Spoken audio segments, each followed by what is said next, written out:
is the world this weekend.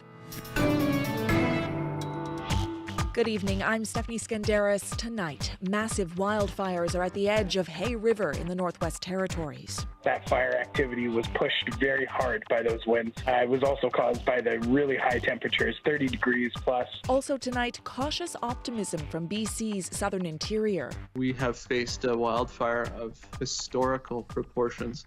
Just 9 days in, we're well into re-entry and recovery. And a week after winning a World Cup, Spanish soccer confronts what some are calling its Me Too moment. We're seeing what we would call the embodiment of the patriarchy, male-dominated systems in sport. Women have had to navigate these systems and live within them. That's later, but first. We begin tonight in the Northwest Territories, where the Coast Guard is on standby for any last-minute evacuations from Hay River.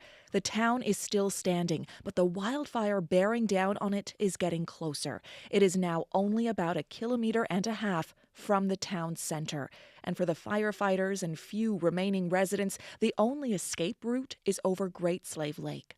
CBC's Luke Carroll normally works out of Yellowknife, but tonight he reports to us from Calgary. There is, however, assessed to be likely structure loss to the west of town, close to Great Slave Lake. Outside of the most populated areas, though. Northwest Territories Fire Information Officer Mike Westwick says some structures were destroyed west of Hay River. Westwick says the fire closed in on Hay River Friday night, driven by dangerous weather conditions. As that fire activity was pushed very hard by those winds. It was also caused by the really high temperatures, 30 degrees plus, very unseasonal. The town has been evacuated, other than firefighters. The N.W.T government says there will be no more rescue flights, and anyone who remains is responsible for their own safety. It's pretty quiet this morning. Just there's no wind, there's no smoke. Gene Heptich is one of a handful of people who stayed behind. Yes, I just stay. I don't go on any of these disasters. And mainly because once we get evacuated, we have no idea when we're coming back. He says he plans to take his boat on a Great Slave Lake if the fire reaches his community. The final evacuation was done by plane because the fire approached the only road out of town. In a news conference Friday, Northwest Territories Premier Carolyn Cochrane said that lack of road access is unacceptable. We don't have basic infrastructure that every Canadian takes for granted.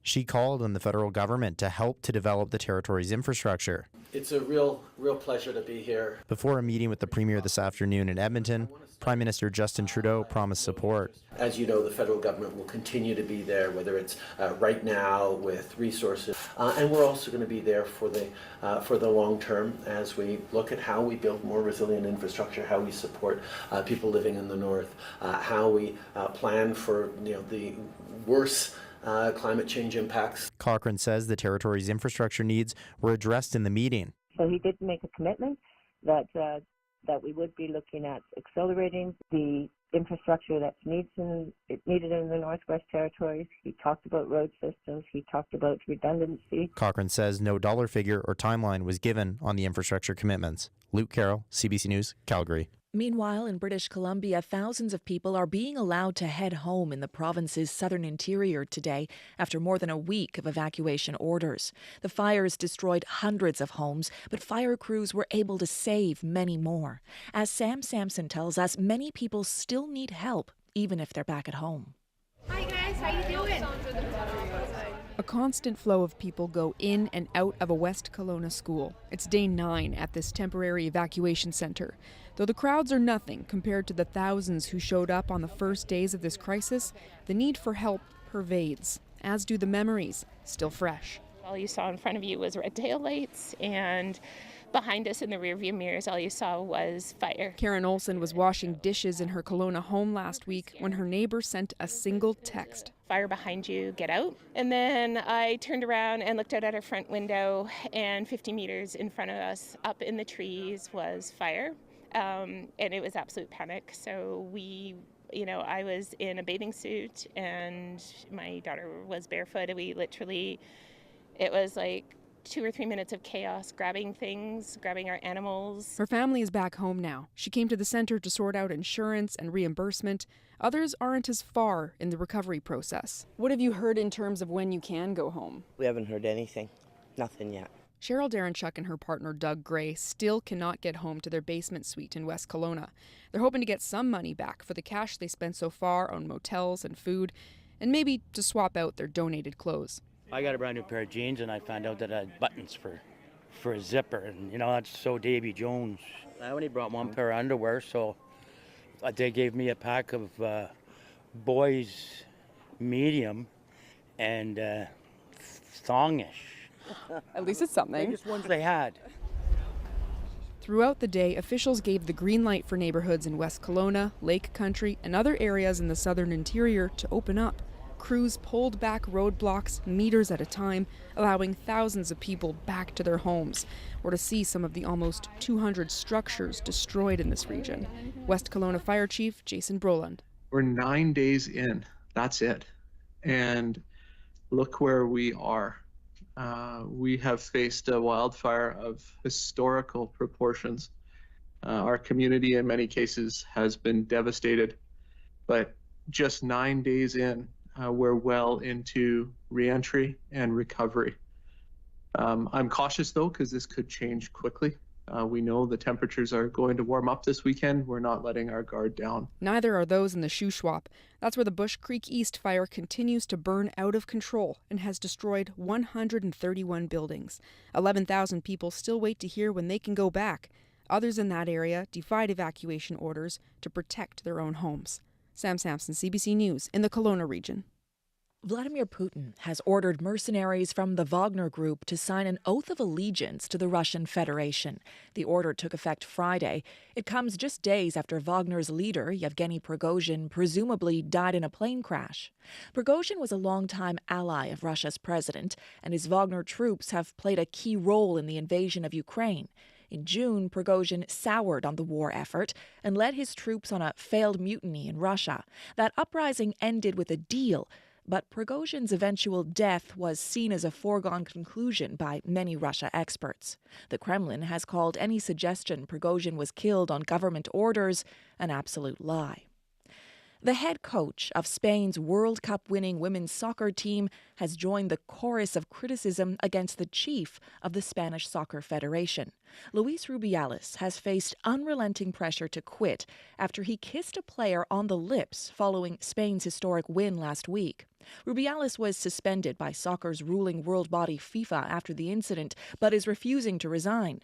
The Spanish Soccer Federation is standing by him, while most of the World Cup-winning coaching staff have quit in protest. The CBC's Chris Reyes unpacks it all for us. A 3-month suspension from FIFA and a full investigation of what happened. It's the strongest rebuke so far of Spanish soccer boss Luis Rubiales' actions at the Women's World Cup final last week, kissing player Jenny Hermoso on the lips after her team's historic win. Anne Perugaro is a professor of sports management at the University of Guelph. I think like a lot of people, we wish they had done it a bit sooner, but it is good to see them finally move as the governing body for football around the world. They needed to take leadership on this. Hermoso has made it clear the kiss was not consensual, despite Rubiales claiming it was. FIFA has also ordered Rubiales not to contact Hermoso. The Spanish government has opened its own investigation into the matter. Yo creo que estamos en disposición de que esto sea el Me Too. Sports Secretary Victor Francos is calling the kiss Spanish soccer's Me Too moment, adding that his government will not stand for Rubiales' actions. No voy a dimitir. No voy a dimitir. The suspension comes just one day after Rubiales was defiant in front of his federation, repeatedly declaring that he's not resigning. The federation says it will defend him. Hermoso and her teammates followed with a strongly worded letter declaring they won't play until he's removed. Perugaro says she's not surprised by the anger and the loud chorus calling for Rubiales to step down. I think that we're seeing what we would call the embodiment of the patriarchy, male-dominated systems in sport, which lead to misogyny, sexism, and a lot of the fact that women have had to navigate these systems and often justify them and live within them. On social media, words of support for Hermoso, including from their rival team, England's the Lionesses. In a statement, the team said, "Abuse is abuse, and we've all seen the truth." Rubiales palmeros, estáis fuera de juego. This woman who joined a protest outside the Spanish Soccer Federation headquarters says, we can't have such an unpresentable representative in a Spanish institution. He's causing discredit for women and football, she says. Gabe Stoutamore is a soccer commentator. His hope is that FIFA's suspension isn't just a PR move to quell the anger. I hope that there continues to be enough blowback and pressure to not only resolve the situation for the women in the Spanish team, but to also dig out some of the rot that I think goes very, very deep. The staff that coached the Spanish women's team to victory have all resigned, except for the manager, Jorge Vilda. The team is due to play again in September. Chris Reyes, CBC News, New York. To India now, where police are investigating a video showing a school teacher ordering her students to slap their 7-year-old Muslim classmate. In the video, the teacher is heard encouraging the students to hit the boy harder and saying that all Muslim children should be removed from the class. Speaking to local media today, the teacher claimed her words had been edited and the violence was over schoolwork. She apologized for asking other students to hit their classmate, saying she couldn't do it herself since she is disabled. The video has gone viral, with opposition leaders accusing Prime Minister Narendra Modi's government of sowing religious hatred against India's minority Muslims. During a visit to the U.S. earlier this summer, Modi told journalists there is no space for discrimination in India.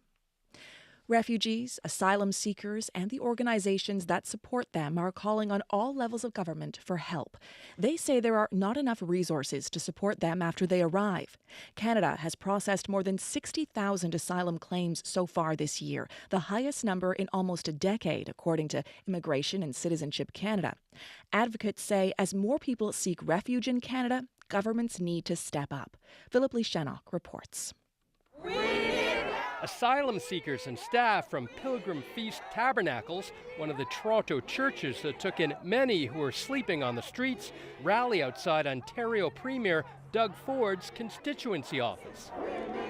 When Beatrice Waibera arrived exactly 1 month ago from Kenya, Toronto shelters stopped accepting refugee claimants. I had no place to go, and I was in the street, but I found myself with a friend in a church shelter. She says the church is full and staff are well-meaning but overwhelmed. We need a miracle to happen. The church's director, Nadine Miller, says it needs help to help those who've arrived here seeking refuge. Our goal is not to look down or to put blame on anyone or any government. Our goal is to say that we need help, and we need it now. She says every level of government is responsible and should be part of creating a sustainable solution. We need them from the local level in Ontario to the federal government to sit down and come up with a way that the refugees that are sleeping in the churches can be moved, can be housed. But Toronto is in the midst of a housing crisis, like many Canadian cities. Rivka Augenfeld is a Montreal-based refugee and immigration rights advocate. We have a housing crisis in the city. We've had it for many, many years. It needs to be addressed, but it shouldn't be on the backs of people who are asking for our protection. She says since changes to the Safe Third Country Agreement between Canada and the U.S., would-be refugees are no longer crossing at places like Roxham Road between Quebec and New York State. But the number of asylum claims has actually increased. I'm not surprised. It's interesting that it didn't take that long. Now she says most would-be refugees are arriving by regular means at airports with tourist visas, visitors visas, or temporary visas. It has always been the case that people have tried to come by plane, and it's become more and more difficult from certain countries. And she says the problems of housing and caring for newcomers is falling on under-resourced community organizations. And it's really quite sad because the people that suffer at the end of the day are the refugee claimants, the asylum seekers, but our whole society suffers because we don't deal with people properly. Last month, the federal government agreed to provide funding to Ontario and Toronto to free up spaces in the shelter system. But critics say that's not a long-term solution. Philip Lishenok, CBC News, Toronto. The relationship between police and the communities they work in has been a heavily scrutinized one in recent years. Several high-profile cases of police misconduct have led to calls for changes in the way the police themselves are policed. Earlier this month, St. John's played host to a 3-day conference held by the Canadian Association of Police Governance. It heard from leaders across Canada on ways of keeping police officers to account. But it was a panel discussion on the last day that had some jaw-dropping revelations from a former chief of Newfoundland and Labrador's Provincial Police Service. Ariana Kelland reports. And so I'm going to turn it over to Joe. If there was ever a right moment to speak, Joe Boland says now was the time. Good morning, everybody. So I thought what I'd do first thing here this morning is give you a little bit of an idea of my interest in oversight. For the first time since his retirement 2 years ago as chief of the Royal Newfoundland Constabulary, Boland told his story. The backdrop, a province where there are serious concerns over who is keeping an eye on police. It was a concentrated effort by several to push me out the door because I was holding people accountable and that I wanted to open up the RNC and include the community into everything that we were doing. Boland left his position as chief of the RNC in 2021. He says he was frozen out by government and faced pressure from a union fighting for cops that Boland says shouldn't have had a badge. Those officers, he says, were disgruntled and facing discipline. He says his calls for transparency in police discipline and the creation of an oversight board was met with resistance. It all sounds very simple to me, and I thought it was very simple when I became chief. It becomes very, very difficult when you deal with either politicians or senior bureaucrats that have their own agendas. And I think one of the biggest agendas is keeping the public in the dark. There are two police forces in Newfoundland and Labrador, the RNC and the RCMP. Both have internal mechanisms to investigate public and internal complaints. In the case of the RNC, this process unfolds largely behind closed doors. Lawyer Lynn Moore used to work for the RNC. Now she represents 11 women who say RNC officers raped them while on duty. We are in a desperate state of a lack of accountability in this province, and we desperately need independent oversight and accountability. In 2021, the province introduced the Serious Incident Response Team, a civilian director overseeing police investigators. But there's a problem, says Moore. They only determine if a charge can or cannot be laid. But what if there's evidence an officer has done wrong but doesn't meet the legal bar for charges? So CERT doesn't look at that. And even if you are doing this repeatedly to a number of women, CERT is not looking at that because they can't lay a charge and they are not interested in police discipline. So that officer then has the opportunity to go to several other women and sexually assault them in the downtown. And with those stories came a bigger question. Why, despite years of advocacy, is there no independent oversight in Newfoundland and Labrador? Civilian-led police boards are the norm in most of Canada. Justin Campbell of First Voice, an urban Indigenous coalition in St. John's, doesn't get it. His group delivered a report to the Provincial Justice Department last year. Of 26 recommendations on police reform, a civilian oversight board was central. We have a provincial government right now that likes to talk about truth and reconciliation, but that doesn't respond to reports that are developed by Indigenous peoples to address exactly what that would look like. Justice Minister John Hogan says it's not that he's not listening, but that he wants to hear more from more groups with more research and more evidence. It's not that I have any bias against it or any bias for it. In fact, I'm neutral on it. I just want to make sure that what is done is the right thing to do for public safety in this province. As the panel discussion ended, there was a plea for the Police Governance Association to help bring this province in line with the rest. But Hogan says he won't be rushed. Ariana Kelland, CBC News, St. John's. In grocery stores across the country, plastics are everywhere, from bottles to produce bags and packaging for meat. Now Ottawa wants Canada's big grocery chains to reduce their plastic footprint. David Thurton tells us what they're proposing. At New Grocery in Ottawa, customers fill jars with goods. They can bring their own containers or borrow the stores. Owner Valerie Lulu says it's about reducing waste to near zero. It would be a lie if I said that we create no packaging waste. We create a very small amount of packaging waste compared to a traditional grocery store operation. This kind of shopping experience might not be for everyone, but it could soon become commonplace at grocery stores across Canada. We're asking these companies to be responsible and to do the right thing, and we think they can do that. Environment and Climate Change Minister Stephen Guilbeault has already announced bans on grocery bags, straws, and other single-use plastics. Now he's telling big grocery chains to develop and implement plans to drastically cut plastic packaging for produce, bagged milk, condiment bottles, and other items as early as 2026. If we're not satisfied, the next step for us would be to work to develop specific regulations for that, which is not what we're doing at this point. We're giving them the opportunity to show that they can be leaders and that they can be proactive without being forced to do it. These proposed measures are already being met with resistance. In a statement, the Retail Council of Canada says the measures are impractical since stores don't control product packaging, and they say this could result in higher grocery bills for customers. The industry adds they're creating solutions to the plastics problem using more recyclable packaging. It's painful just to see how much plastic is in places it shouldn't be. Environmental Defense's Karen Wurzig says retailers could be doing more. These are very large corporations with, very large profits in recent years. They have the money to invest in improving their systems. Valerie Lulu says the government's latest proposal is a step in the right direction, but more is needed. So you cannot create plastic pollution for free anymore.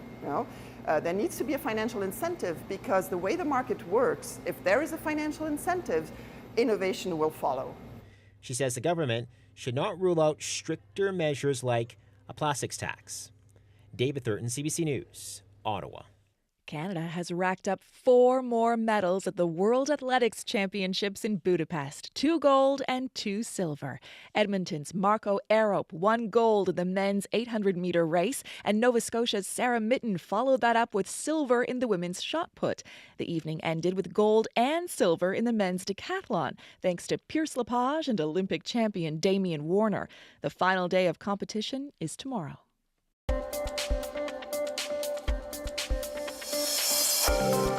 You're listening to The World This Weekend on CBC Radio. I'm Stephanie Skandaris. You can listen to this program anytime on the CBC Listen app or on the CBC News YouTube channel. 2 weeks ago, we brought you the story of Afghan pop musicians forced to pursue their careers in exile. Their safety became threatened after the Taliban took back control of Afghanistan and banned all music. Today we bring you part 2 of that story. Najib Asil now on the musicians who are keeping Afghanistan's rich history of classical music alive. As a musician and an activist, I'm trying to become a voice for music and women, since both voices were silenced in Afghanistan under Taliban. Farhad Darya is one of the most recorded artists in Afghanistan's music history, with thousands of songs to his name. His song Beloved Kabul was the first song to be played in Afghanistan when the Taliban was forced to leave the city in late 2001. His voice has spoken to millions of people during times of love and loss, hope and happiness. And now, he says he's a voice for the voiceless in Afghanistan. Can you imagine what kind of life would it be without work, without education for women, without music and art? He was trained in classical and modern music. He also sings pop songs. His music acts as a bridge, connecting people across different cultures and backgrounds. He is now based in Virginia in the US. Over the past 2 years, Farhad Darya has been touring and performing around the world with 2 key messages: music never dies and no power on earth can stop music. Afghan music family in the exile needs to stick together. They need to become a strong voice against Talibanism, not only against Taliban themselves, but against their mindset. Afghanistan's music has been influenced by many different cultures, including Indian and Persian. Spanning over a century, the songs include ancient melodies and highlights everything from village life to ghazal and classical music. My grandfather played an important role in the Afghan music scene over the last 100 years. Wahid Qasimi is an iconic Afghan musician. He now lives in Toronto and continued the music legacy he was born into. My father Yusuf Qasimi and my uncle Master Yaqub Qasimi and my grandfather Master Qasim, who were all musicians and singers. Qasimi moved to Canada in 1976 with his wife and son. In 2005, he returned to Afghanistan for a research project on music. He wrote a book that introduced different local Afghan musical styles. On August 15, 2021, Qasimi was in Kabul when it was captured by the Taliban for the second time. He was among thousands of Afghans trying to leave the city. I promised by myself, God bless me, I have two choices. I move out or they kill me. That's it. He was safely able to return to Canada to be with his family. And now his son Abdullah Qasimi, who grew up in Canada, wants to keep the music legacy going. It's a big burden. Not a big burden, it's a big responsibility because I have to live up to their standards. They played big roles in our country, so I have to keep up with that. Despite living in exile, Darya and Qasimis continue to make and share their music, hoping to shine a light on the struggles of Afghans and their untold stories. Najib Asil, CBC News, Toronto.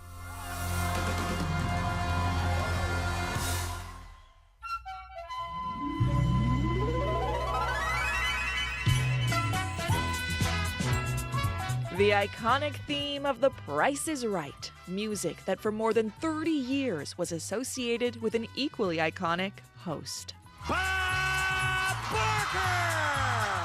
Bob Barker has died at age 99. For decades, he ruled daytime TV, starting in 1956 with a near 20-year run on the game show Truth or Consequences, asking contestants hard-hitting questions like, I'm going to start with you, Mrs. Belfer. What do you suppose the average American man's age is? What's the average age of a man in America? A young man or an old man?